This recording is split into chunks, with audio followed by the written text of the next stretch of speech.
வணக்கம். அதிமுகவின் முன்னாள் அமைச்சர் செங்கோட்டையன் அவர்கள் தற்பொழுது தன்னுடைய எம்.எல்.ஏ. பதவியை ராஜினாமா செய்திருக்கிறார்.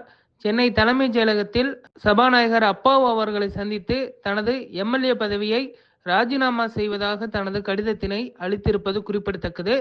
கடந்த சில தினங்களுக்கு முன்பு மனோஜ் பாண்டியன் அவர்கள் தனது எம்.எல்.ஏ. பதவியை ராஜினாமா செய்த நிலையில் தற்பொழுது மீண்டும் ஒரு அஇஅதிமுக எம்.எல்.ஏ. தனது பதவியை ராஜினாமா செய்திருப்பது பரபரப்பை ஏற்படுத்தி இருக்கிறது. தொடர்ந்து அதிமுகவின் முக்கிய தலைவர்கள் தங்களுடைய பதவிகளை ராஜினாமா செய்து வருவது அதிமுகவிற்கு கூடுதல் நெருக்கடியை அளித்திருப்பதும் குறிப்பிடத்தக்கது. அதிமுக ஒன்றிணைய வேண்டும், பிரிந்து சென்ற தலைவர்களை ஒரே அணியில் இணைக்க வேண்டும் என்று தொடர்ந்து செங்கோட்டையன் அவர்கள் வலியுறுத்தி வந்த நிலையில் இது தொடர்பான கோரிக்கையும் அவர் செய்தியாளர் சந்திப்பின் வாயிலாக தெரிவித்திருந்தார். 10 நாட்கள் கெடு விதித்திருந்தார். ஆனால் அவரை பார்த்தோமேனால் யாரையும் இணைக்க முடியாது என இபிஎஸ் அவர்கள் திட்டவட்டமாக தெரிவித்து விட்டார். தொடர்ந்து அடுத்த கட்ட நகர்வு என்ன என்று தொடர்ந்து கவனித்து வந்த நிலையில் கடந்த 30ஆம் தேதி பார்த்தோமேனால் பசும்பொன் முத்துராமலிங்கர் தேவர் ஜெயந்திக்காக அவர் ராமநாதபுரம் மாவட்டத்திற்கு சென்றிருந்தார். அப்பொழுது ஓபிஎஸ் அவர்களுடன் இணைந்து ஒரே வேனில் பார்த்தோமேனால் கையசைத்து தொண்டர்களை சந்தித்தது குறிப்பிடத்தக்கது.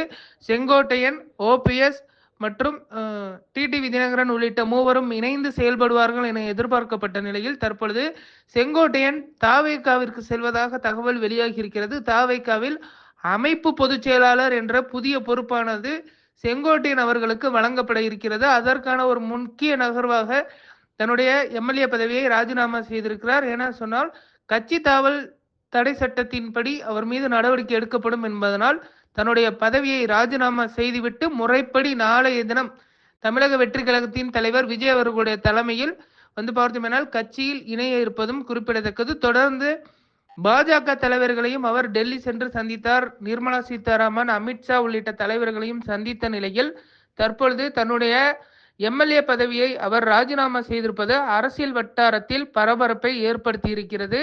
அடுத்த கட்ட நகர்வு என்ன, அதே போன்று செங்கோட்டையன் அவர்கள் எடுக்கக்கூடிய அந்த முடிவு என்ன என்பது குறித்து தொடர்ந்து அதிமுக தொண்டர்கள் மட்டுமல்லாது தாவைக்கா தொண்டர்களும் தொடர்ந்து எதிர்பார்த்திருக்கிறார்கள்.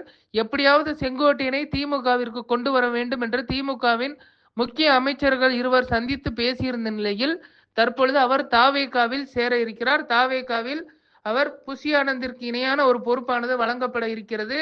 தேமுதிகவில் எப்படி பன்ருட்டி ராமச்சந்திரன் அவர்களுக்கு அந்த பொறுப்பு வழங்கப்பட்டதோ, வழிகாட்டுதல் குழு தலைவர் என்ற பொறுப்பு, அதே போன்று செங்கோட்டையன் அவர்கள் ஒரு அரசியல் வழிகாட்டியாக விஜய் அவர்களுக்கு இருப்பாரா என்ற ஒரு கேள்வியும் எழுந்திருக்கிறது. நாளைய தினம் இந்த இணைப்பு நிகழ்ச்சி பிரம்மாண்டமாக நடத்தப்பட இருப்பது குறிப்பிடத்தக்கது.